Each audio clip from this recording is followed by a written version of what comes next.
let's see. Sorry. There we go. As you can hear, the recording prompt, we will be recording the session, and that will be circulated and available afterwards. I'm just going to stop sharing now, and I would like to welcome 𝘮𝘭𝘫 and Karen, who are joining us today to present.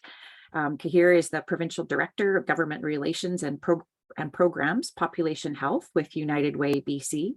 And Karen McDonald is Chair of the Healthy Aging Alberta Community Leadership Council and Executive Director with the 𝘮𝘮 Seniors Association. We're so excited to have you both joining us today, and we'll turn it over to you. Great, thank you so much, Sharon. Can you hear me? Yeah. Awesome.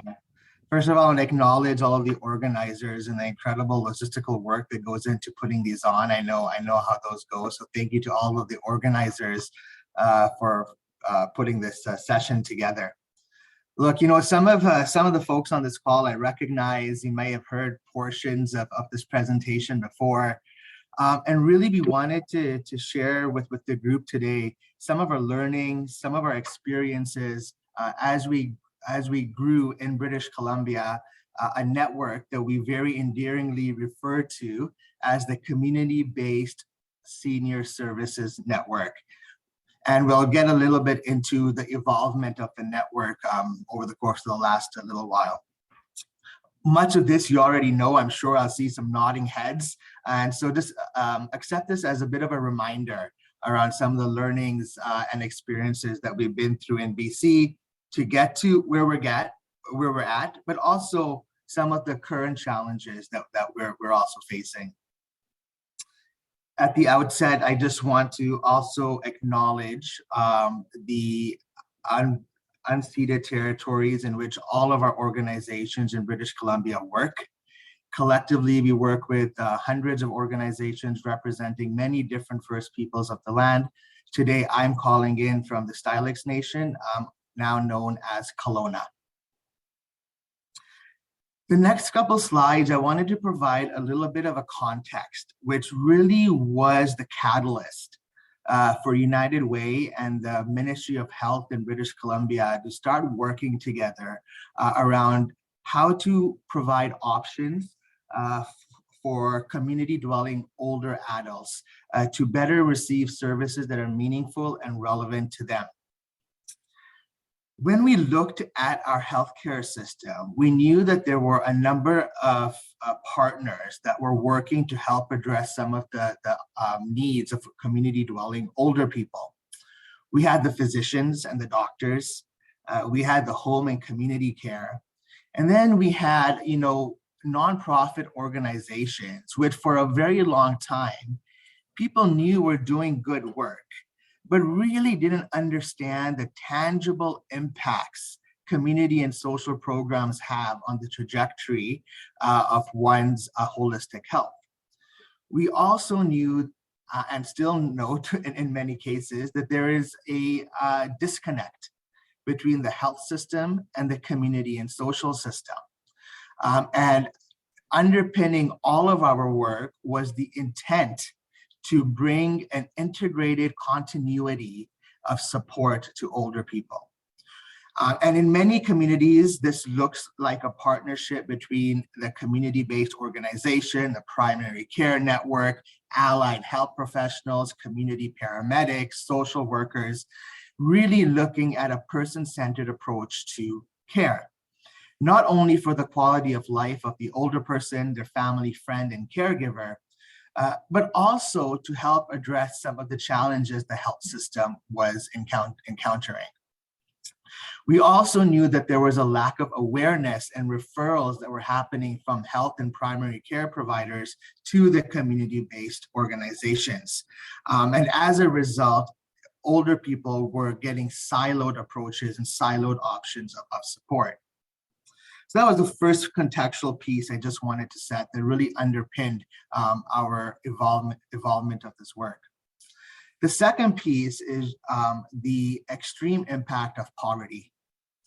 And so we know across the gamut that poverty and loneliness are inextricably linked and is an unignorable issue. We also know across the country, there is an increasing rate of poverty. In BC, we have the highest rate of seniors poverty in Canada, 8.8% compared to the national average of 6.6%. This is on the previous StatsCan data. We're very much looking forward to the release of the data in September to do some further analysis. We know that there's increased cost of living. We also know that about a third of older single women and just under a quarter of older single men live in poverty. We know that loneliness is a pan or endemic, depending on one's perspective. In a survey done in British Columbia, 1 in 24,000 Vancouverites said they had no one to talk to. That number is 1 in 5 in Canada. And imagine going through an emergency and not having somebody you can talk to aside from 911 or the emergency room. And we also know that poverty impacts access to social determinants of health, like housing, transportation, nutrition, and access to community resources and services.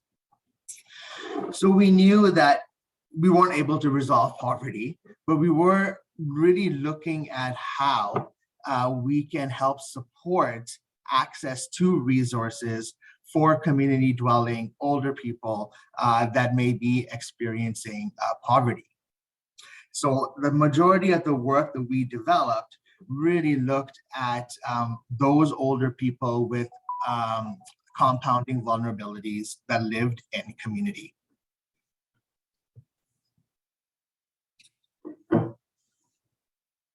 In 2017, United Way worked with a number of community leaders to launch the Raising the Profile project with 4 significant objectives. 1, to raise awareness of the role that community-based organizations play. 2, to document the uneven provision of support for the sector. And we knew that rural BC is much more underserved than urban BC. We knew that there were accessibility and barriers that older people with compounding vulnerabilities faced that were not being addressed. We also knew that there were many underserved and underrepresented communities, those that are deaf and hard of hearing, culturally blind, those that identify as LGBTQ2SI, Indigenous elders, who were not getting the services that were meaningful to them.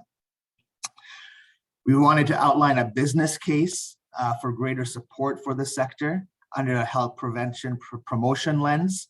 And we wanted to build capacity that would improve sector collaboration and coordination. We know, and knew back then and still know, organizations and agencies in smaller communities were under-resourced disproportionately. So things even like access to Wi-Fi, staffing, labor market implications were disproportionately impacting smaller communities and smaller organizations.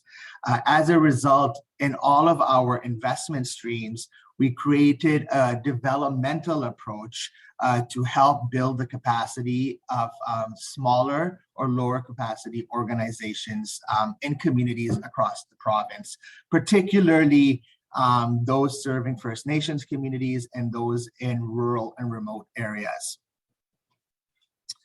The project then went on to identify a few key challenges.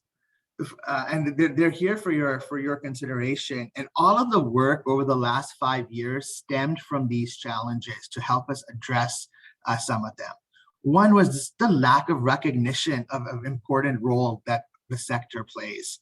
I live and breathe the nonprofit sector. For those of you that don't know me, my previous life to United Way, I ran a multi-service neighborhood house in Vancouver's inner city.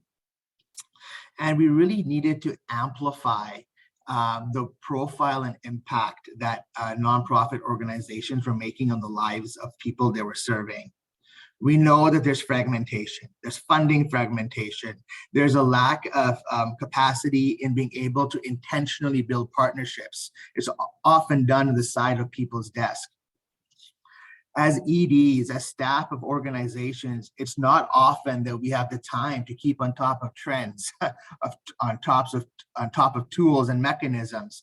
And so we knew that we needed to address the fragmentation in community. There was one region I went to back in 2018, and it was a relatively small region, but had 13 municipalities all competing for funding for their own particular municipality. And we had to raise the conversation around, this is not about individual regional districts or municipalities. This is about how we can come together to serve older people that live in all of our municipalities. So we were really intentional on focusing on collaboration, and it became a eligibility criteria for a lot of the work that we did. The report validated the uneven service provision across the province, the lack of sustainable funding, and limited resources, including talent, which was a huge issue for the sector pre-COVID, just because of our lack of competitiveness in the labor market, and now post-COVID, just like other sectors, really facing labor market challenges. So the report was conducted, and there were a few results that stemmed from the report. One was a development of a provincial network, now called the Community-Based Seniors Leadership Council. We started with 7 consultations throughout BC. We now annually have 12 consultations around BC, strategically positioned to include all rural, remote, and underserved communities, because it became very evident their capacity to participate in this type of work was severely inhibited by geography, transportation, and funding. So we went to community to meet community what they were at, to hear from those embedded in community, what are the gaps, what are your challenges, what are some of your priorities? And this resulted in our inaugural Provincial Summit on Aging in 2017. There were 3 primary recommendations that stemmed from the summit. The first recommendation was the recognition of a community-based services as a sector, as a way to coordinate, as a way to recognize the work that the sector does. The creation of regional and provincial infrastructures, and to build an active knowledge hub. So this is what really set the stage for our work over the course of the next little while. So the first thing we did is we coined the sector, the community-based senior services sector. And it really includes all partners that are dedicated to supporting older people that live at home primarily, and who could use some person-centered services and approach. And I keep using the word person-centered because it's important in this context, as it precludes and indicates that there's a need for multiple partners to come to the table here. The community-based services sector is one partner. Primary care healthcare providers are another partner. Community resources like paramedics, even the postmen, even the local businesses are all partners that came together to provide opportunities for people in their community to connect, to engage. And this is where we hear things that we may not originally hear, things like early identification of cognitive decline, things that indicate perhaps signs of neglect and abuse that may not necessarily otherwise be captured, are captured in these organic settings when people have a choice on what programs and service is most relevant and meaningful to them. The next thing we did after coining the sector was we built the Knowledge Hub. And if you go to the next slide here, I just want to show 4 years ago, this is what CORE looked like.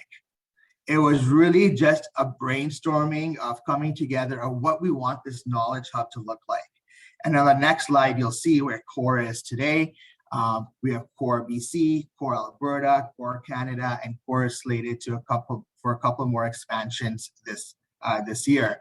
And this knowledge hub was meant not only to bring the community-based senior services sector together, but it was meant to be a forum where other partners could also come and have conversations around transportation in rural communities, around access to primary healthcare in a remote community, and really looking at promising practices and ways to collaborate to address certain issues. Through this platform, we've have had health and social networks form, particularly in rural and remote communities where the distance to get from one resource to another resource is very different than it would be in an urban center. And so really we see the involvement of this platform that came as a recommendation from community to address or to try and address some of the challenges. And so we also started to build our network through this process. So currently we work with over, I think it's over 1,000 partners now, supporting close to 60,000 older adults. It's a fraction of the million older people in BC. We recognize that. And so we have a lot of work to do. But what's key to all of our work is that it was really informed and driven by community, so that it's relevant and meaningful. It wasn't a number of people sitting in the ministry offices or United Way boardroom. It was us going to community to listen, to actually observe some of the built environment challenges that were barriers to folks in community. The next two slides really set the parameters of our work. There were 10 priority areas of focus that we're concentrated on. And what we'll see on the next slide are 7 core issues. And so, sorry, Jess, I'll just get you to go back quickly on one slide here. These 10 areas of focus, probably resonate. Maybe there might be prioritized different in different parts of the province, but we saw things like the need for volunteer infrastructure, sustained funding, the need for transportation infrastructure, being able to connect urban, rural, and remote communities, making sure that justice, equity, diversity, and inclusion is embedded in the work that we do. So these were 10 priority areas that we embarked on. Some of these formed into provincial working groups. Others translated into granting and investment streams. Others translated into capacity building initiatives. So we really did a deep dive into these priorities to see how we would address them. The next slide indicates or illustrates rather 7 core services that came up across the province and still come up across the province.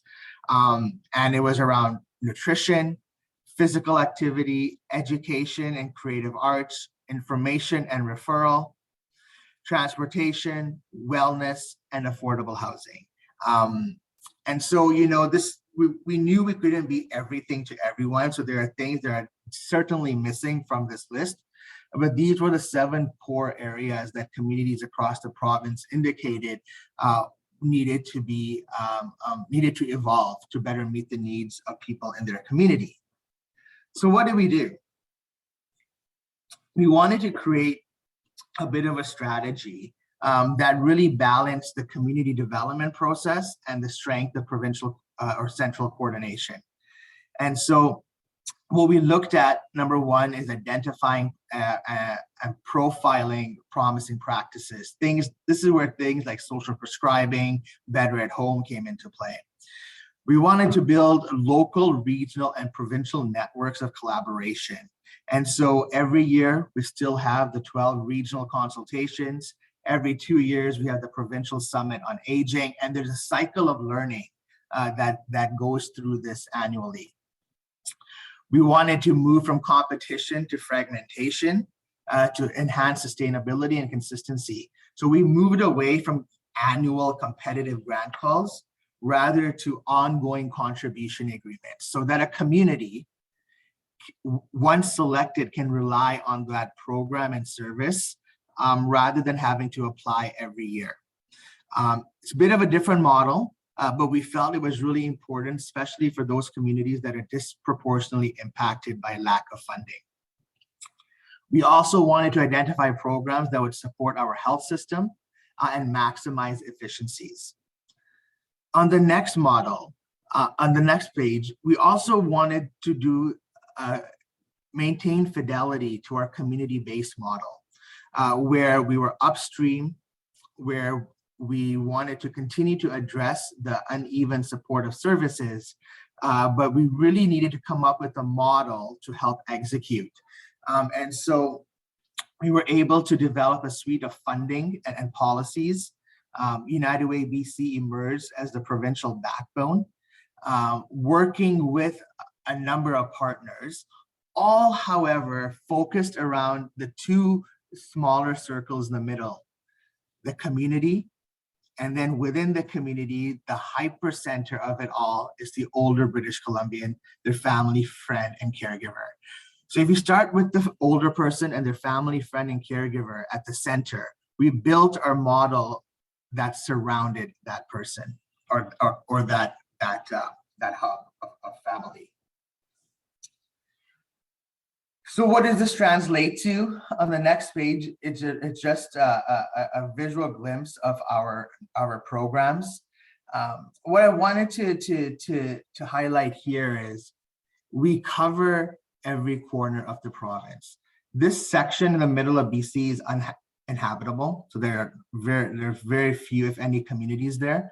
But up to the village of 𝘗𝘓𝘳𝘗𝘓, which is the complete northwest of BC, village of 298, with a seniors population of 160.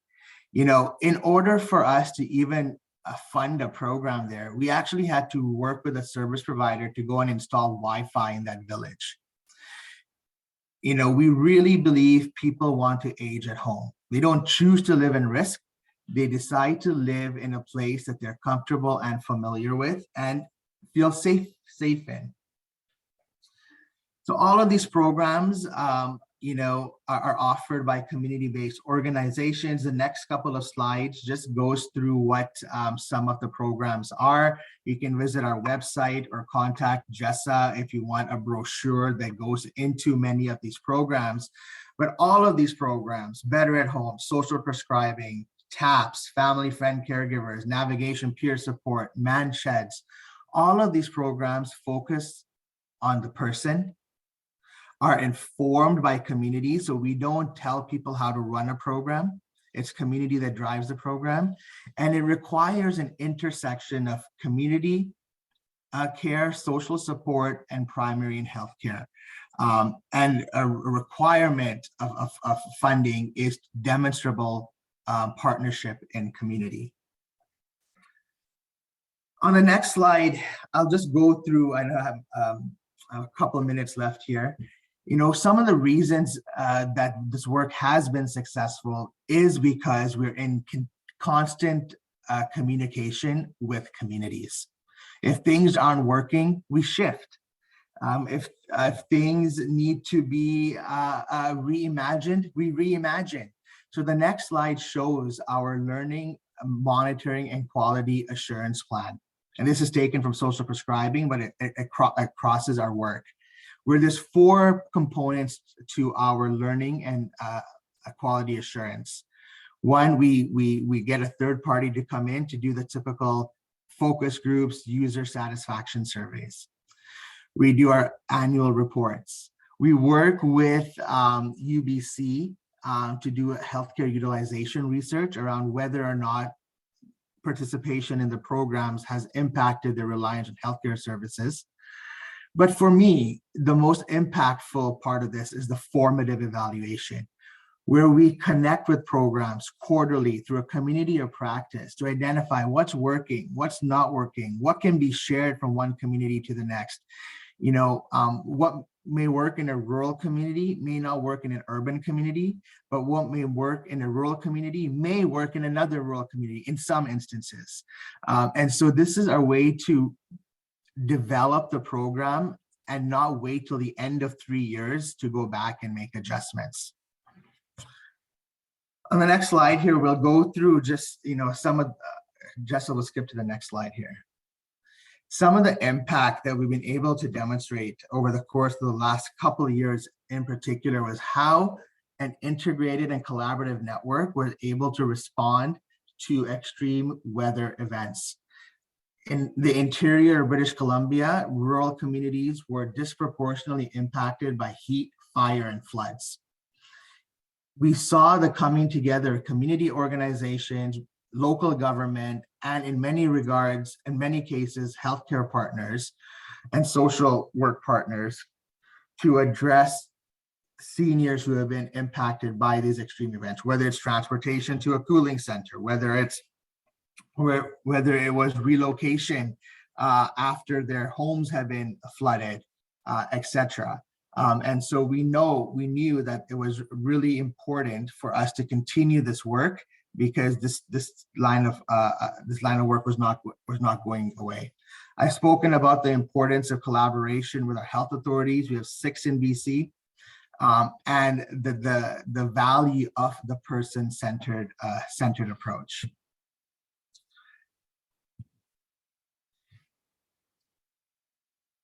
There are what we would suggest 5 critical success factors, and this includes adequate resource allocation. It includes partnerships and collaboration amongst geographical communities, but also amongst other service providers, which is tricky at times, but really, really valuable to the work that we do.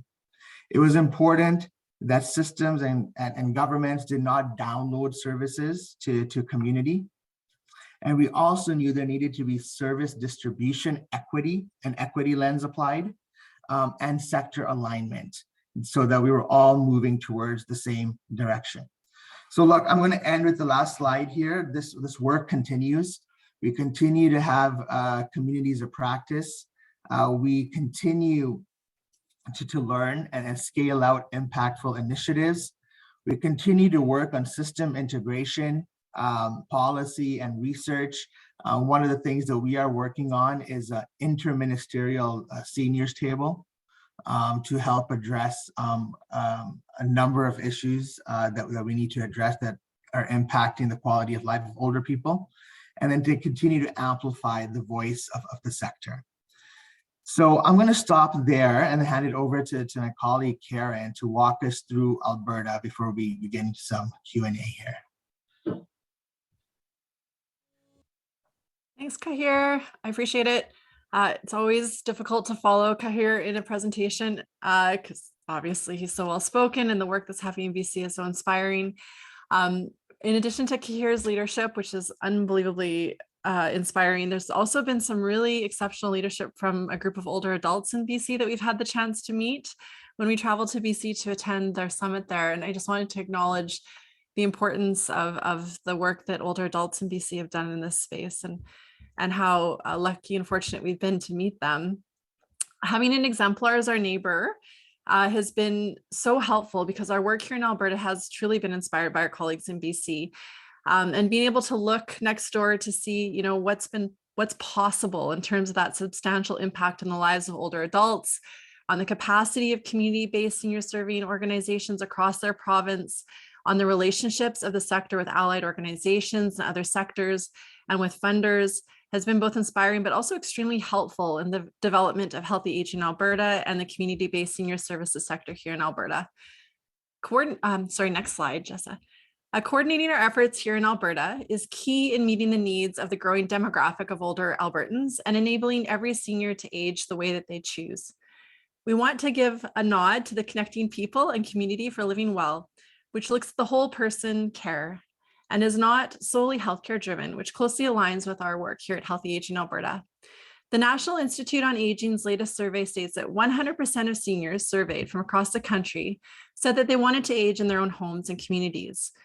We want this to become a reality through preventative community-based care that allows older adults to thrive while aging in place and improving their health and social outcomes, which will in turn, of course, as we've heard about in BC, reduce health system costs, the same goal as our system partners from health, housing, and government.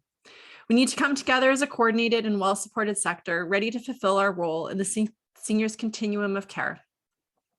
In a nutshell, Healthy Aging Alberta is a by community for community provincial initiative that brings together a rich network of community-based organizations from across the province that are united together. And I really want to emphasize that you can engage in this movement where it works for you. There's a place for everyone as we work to collectively advocate, share knowledge, and create communities for healthy aging.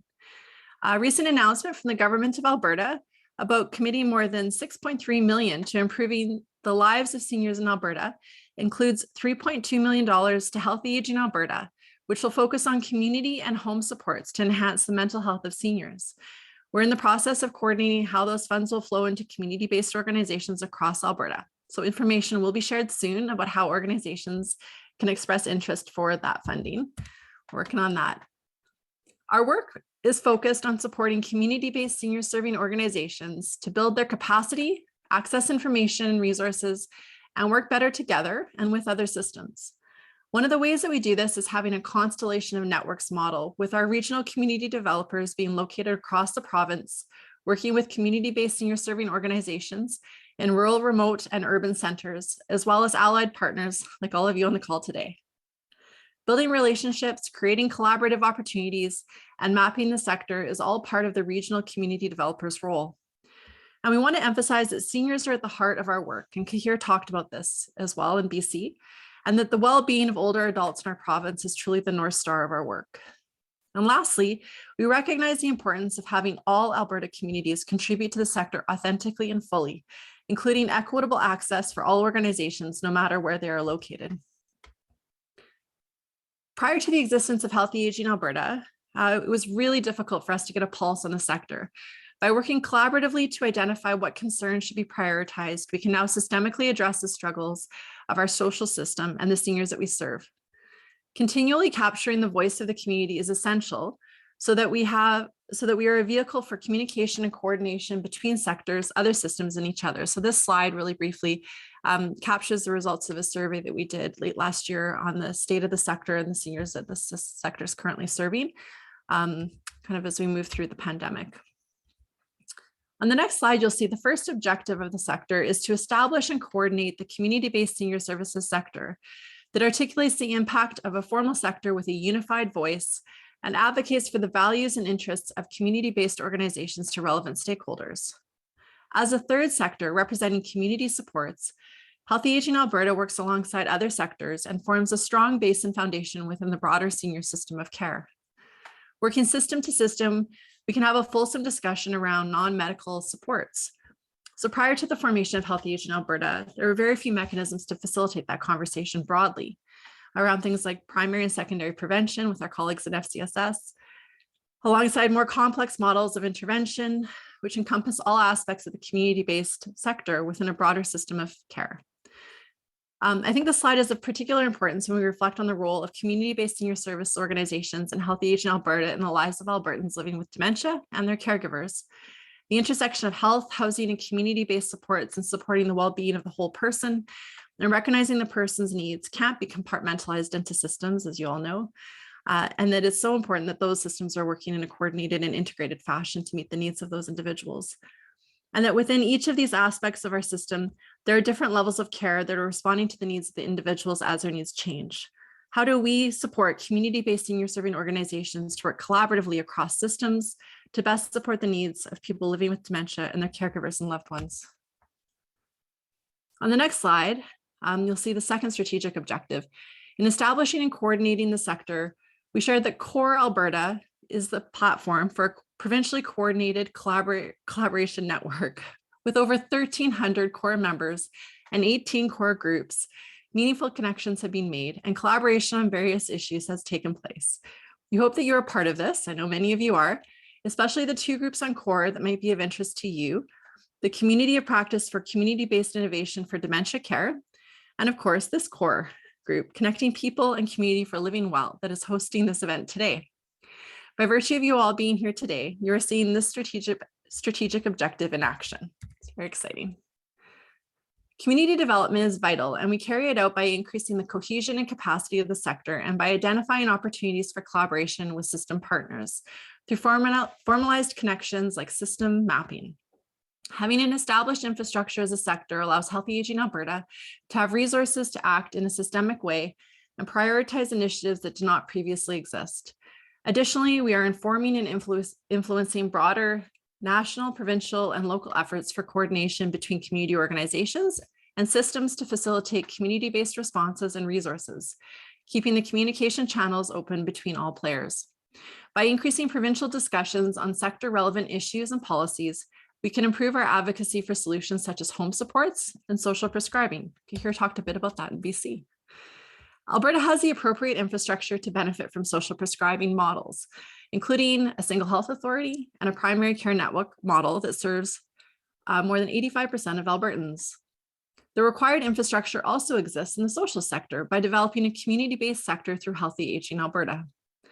Alberta has a high level of interest and readiness for social prescribing, both within health and community systems.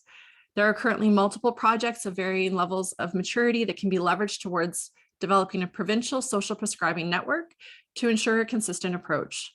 The provincial government has made an initial short-term provincial investment in community in the home support space that will be facilitated through Healthy Aging Alberta, as well as more targeted investment in the social prescribing space. However, to support sustainable funding shift from health into community care, Alberta-based data is required and critical to the timely development of a systemic approach to non-medical community-based supports in the long term. Focusing on these issues is a large part of the work that we do under our last strategic objective, which is focused on advocating for appropriate investment in the sector for the implementation of this type of transformational model.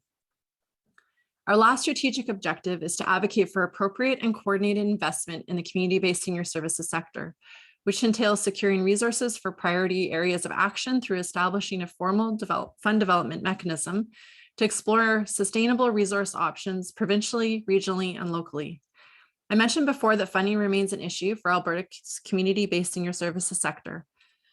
For instance, at the beginning of the pandemic, our neighbors, with support from 𝘱𝘱 and his team, had a coordinated approach to dispensing funding through its agencies and services that did not require organizations to compete for funding at the beginning of the pandemic. This was not the case in Alberta, where we did not and still do not have a mechanism to arrange for that. As a result, we saw organizations compete with one another for funding with minimal coordination and did not have the opportunity to do shared evaluation across the sector during the pandemic.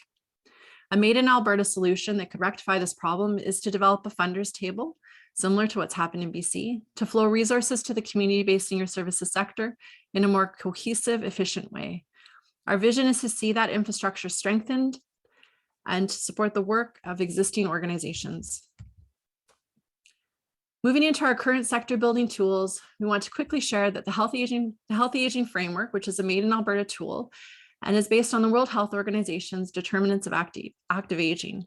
The framework can be used to articulate, organize, and communicate the work of individual organizations and collaborative initiatives, to tell and develop the story of community-based senior serving organizations, the programs and services that they provide, and the immediate and long-term benefits for seniors. The team has been socializing the prototype of the tool with organizations across the province during the recent regional gatherings, and there has been an enormous amount of enthusiasm around using the tool to articulate the impact of the work using common language that is aligned with the social determinants of health. The regional community developers are also working with community to build on the initial live system mapping tool that was created last year. The purpose of this map is to visualize the players in the sector and their relationships to one another. System mapping will help organizations to identify and connect with one another, laying the groundwork for increasing coordination and partnership between organizations within and outside their communities. Understanding both an organization's place in the system map alongside other organizations allows us to see the ever-changing scope of work being done to develop the sector and strengthen the work that everyone is doing to break down silos, minimize redundancy, and build capacity to strengthen the system. It will benefit stakeholders and allied partners as it presents opportunities to, for example, to build stronger relationships between care providers and community-based services. And I think we'll pop a copy, or pardon me, a link. Oh, see, there's somebody's on top of that. Thank you very much. So in conclusion, we want to leave you with a sentiment that's been shared with us about this work. I believe we are stronger together and that some of the issues that many of us are trying to tackle should have a shared voice across the province. We hope that this will be the case for you as well. We appreciate that we are connected with the Connectee people and Community for Living Well group through the vision of being community-led and the work that you are all doing every day in community and allied systems, work that best meets the needs and responds to the strengths of Albertans living with dementia. Thank you for having me. Oops. Yeah, round of applause for sure. Oh gosh, Karen and 𝘱𝑗ℎ𝑟, thank you so much. So many things firing off in my head in terms of the information you've shared and the work that we're fortunate to be able to be doing with the teams that are participating. Just wondering from those in attendance, are there any questions for 𝘱𝑗ℎ𝑟 and Karen? Feel free to take yourself off mute or pop your question in the chat box. I think those links are also there as well. Maybe I'll just ask something as you were presenting. Such rich information and so much work has gone in, obviously in BC and in Alberta. And one of the things that I think systems struggle with is trying to have like a perfect package to then give to people, right? And so just some of the learnings that you've had, or vital things it's been about encouraging people, organizations, individuals to be involved all the way along, right from the messy start and maybe messiness in between, to land where you're getting really direct feedback, I think, from the people who are living it and trying to employ, what you've talked about there. Just to encourage that kind of being part of the action right from the beginning. Just any learnings from there. Karen, maybe I can start, then you can add your thoughts. Helen, like community development work, as we all know, it can be messy, right? But there's richness in that messiness, because when we start embracing diversity of thought, diversity of perspective, diversity of lived experience, the risk is we try and deal with all the issues, and the risk is we try and be everything to everyone. But rather than, decision makers coming together to prioritize, it was really important for us to get community to prioritize. And when I say community, I mean older people, their family, friends, and caregivers. I mean frontline staff who are doing this work day in and day out, and who are closest to this work, and to help co-create a path forward. Every summit that we have, we try and bring up the conversations that we've had at the regional consultations. At the provincial summit, there's an opportunity for those from across the province to get together to co-create, responses and initiatives in many regards. But when you have the sector alignment around that North Star, there's different ways to get there. And I think that is our guiding pillar in terms of this is where we want to get. And, that requires, and forgive my provocativeness here, but it requires us to release our organizational egos. It requires us to release our traditional way of doing things, and really coming from a place of curiosity and collaboration. Much easier said than done.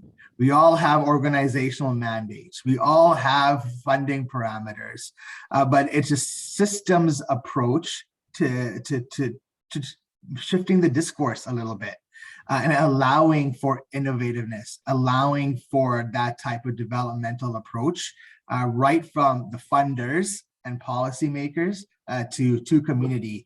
So sometimes that messiness is perpetuated by the systems and processes that we have. Right. Thank you. Yeah. That's beautifully said. I think too, this work focuses on that well-being of persons in the center of our model. And I think, we heard many of those things here from the team members that are involved in those community collaboratives around the refreshing ability to be creative in that space, that they weren't then tied to their organizational policies, which can sometimes be restricting, as you've indicated. So you know, those frustrating, inspiring, rewarding, complex, the words that you, I forget which one of you had up on the screen, Karen, I think it was yours. I mean, that's absolutely what it is, right? Yeah, maybe to add to that, I think two thoughts come to mind for me. The first is, I think building off what 𝘰𝘱𝘭 said, we're learning, and I don't think we have it right yet. And I don't know that we ever will, because the nature, as 𝘰𝘱𝘭 said, the nature of community development work is the way that we engage and center our work on seniors should always be evolving. And as a relatively new initiative that is a community development informed initiative, I think we're still getting a bit of a sense about what this will look like for us in terms of how we engage with seniors and how we center our work on seniors, recognizing that our primary constituents, our primary audience is the community-based senior serving organizations. And so there's a balance there, right? And so I think we're still working through how best to engage seniors in an authentic way that doesn't feel performative or tokenism. And I think our team is really working through that. The second piece, though, is, you know, prior to the development of Healthy Age in Alberta, there really wasn't an organization that was mandated to represent community-based senior serving organizations within systems. And I always say that there is a secret sauce to the role of community organizations in systems, and it is different than other systems, whether it's health or housing or government or academia. Community organizations are for community by community in a way that is different than other systems. They are represented by boards, which are comprised of community members.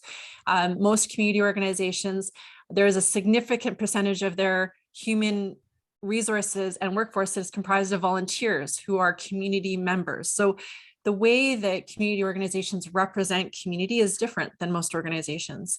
And so when Healthy Aging Alberta engages in its work, we are centering our work on community in a way that is fundamentally different than other systems, because community organizations are of community by community for community in and of themselves. So as we work to support the capacity of community organizations, which is fundamentally our mandate, we are in turn supporting their ability to center their work on community as well. So there's layers, right, in terms of how we center our work on community. So we think about that a lot. So I just wanted to mention that as well. Yeah. I think also when you say that, Karen, it makes me think that's where the expertise is, because of those layers, right? And that needs to be recognized by the other sectors that you're interacting with. And that's I right. think that can be, it often is not recognized, I would say. That's right. Yeah. And that's the role of Healthy Age in Alberta, is to bring that voice to tables where we all have a different role, right? And so community has a role in that system. It's not more important or less important. It's a role. Yeah. Yes, beautiful. I think Teresa, your hand is up. Well, I really like the comment, and this is more of a comment more than a question, is 𝘰𝘱𝘭 talked about not working in a silo, and Karen supported that. And it's interesting, I've worked with seniors and I worked in social services for about 30 years. And when I came to the position I am as the elder abuse response coordinator, I had a group of community members and community professionals working with me. And with seniors, especially, or the older population, that's essential, because we're working with health issues, we're working with poverty, we're working with legal issues, everything. And if we don't have that group of people behind us that we can reach out to and say, hey, you know, I've got this situation, what do you think? Or have they reached out to you?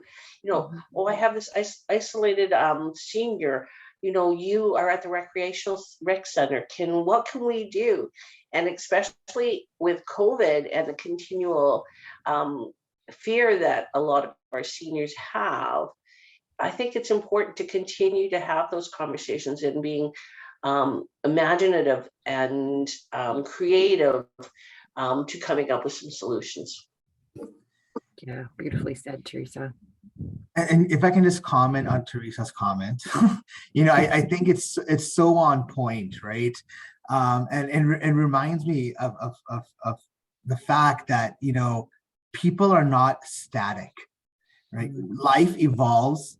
Our socio-cultural, socio-economic, socio-political environments evolve from not only from 1 year ago, but some would say from 2 months ago to where we're at, right? And so to be able to continually have those conversations is really important, because what may have worked 3 years ago may not be relevant in today's context. And the world is moving fast at a faster pace that sometimes our systems are able to keep up with. We got to disrupt that so that we're able to be meaningful and relevant in the work that we do. Yeah, thanks, Cahir. Andrew, I see your hand up there. Here, Karen, thanks so much for your presentation. I just had a quick question just to go back to something that Karen had just mentioned. In terms of making sure that you're not tokenizing the populations that you're working with, checking off a box, and I'm really concerned or specifically interested more in more immigrant populations of older adults, that would fall in your kind of category of harder to reach community. EDI in our community are just letters, and we know that they mean a lot of different things depending on which sector that you actually do come from. So I guess just as a reflexive exercise, how are you guys making sure that you're not just kind of checking off the box for some kind of social responsibility cause, and actually making inroads and making some kind of relationship, or at least establishing the base for it from your guys' efforts? Yeah, it's a really, really good question, Andrew. I'm going to say that I don't know that we know the answer to that for sure, to be totally frank. I think it's a journey, right? And I would suspect a lot of people are probably on the same journey. We definitely are as an organization as well. I know that we've spent a lot of time thinking about how to ensure that for example, our regional and community development work is doing what we can to be reflective of the population that we're serving as best we can. I will say there's some real challenges in terms of trying to ensure, for example, from a workforce planning perspective, that we're trying to be as inclusive as we can be. And I think that's something we're going to continue to have to work on. One of the things we have done, for example, is in our grant applications is to set resources aside to actually recruit expertise into the team, specifically around the equity, diversity, and inclusion expertise that we know we need on the team. So we've actually set aside resources in the grant to bring specialists into the team to advise on that piece of our work. I think bringing in partners into our work, specifically organizations within the CBSS space that are serving diverse populations. So what I have found personally in our work at SAGE is that we are more successful in our work in terms of improving the diversity of the population we serve by working in partnership with groups that have trusting relationships with diverse communities.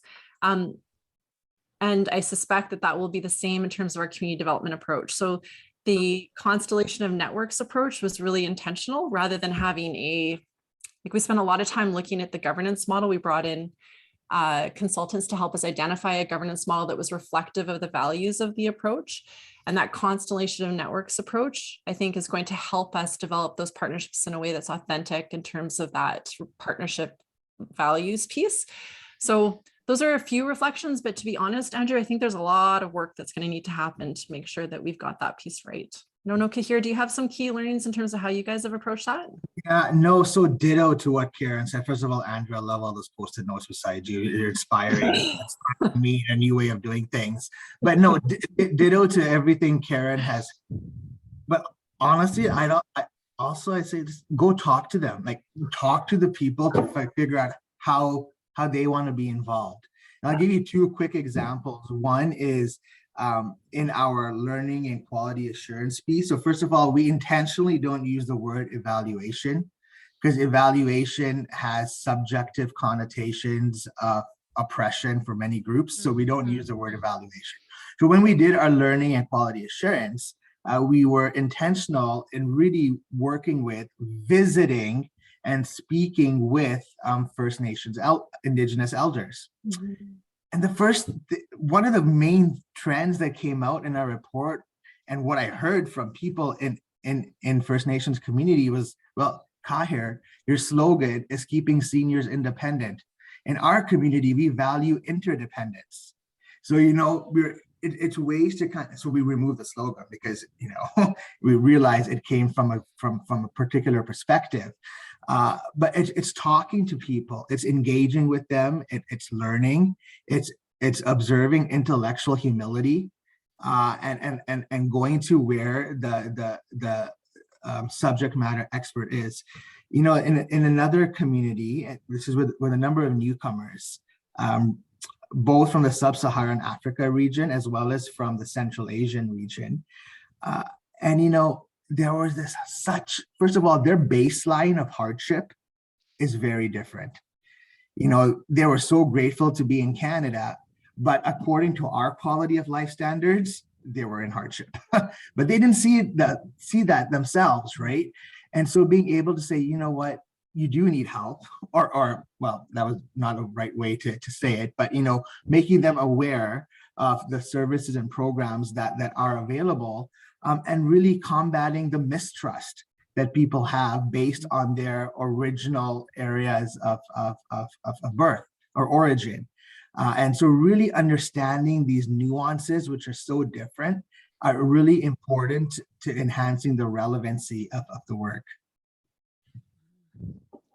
Yeah, amazing. Gosh, I am looking at the time and we're at 10:30. I wish we had more time for discussion. Thank you, Karen. Thank you, 𝘮𝘩𝘪, for joining us today. What a beautiful way to hear about your learnings and have the opportunity to have a dialogue with you. We may ask you back again. So watch out. Yeah, watch out. I think I'll just quickly share my screen here. So we've got a blue screen. Yeah. Give me a minute. There you go. Getting my right buttons clicked here. Okay, so thanks everyone for joining us today. We are officially now an open group on the Healthy Aging Core platform, and we welcome you to join our open group. The name of the group is on the screen there, as you can see. Our 2022-23 season will start up in September. And the 1-hour virtual sessions are held on the 4th Tuesday of the month from 9:30 to 10:30. So watch our page here for upcoming sessions. Thank you all for joining today and for the rich discussion in this topic. We wish you all a wonderful summer and hope that you're able to enjoy some time away from work to do some of your favorite things. So thank you, everyone. Go on and have a wonderful day.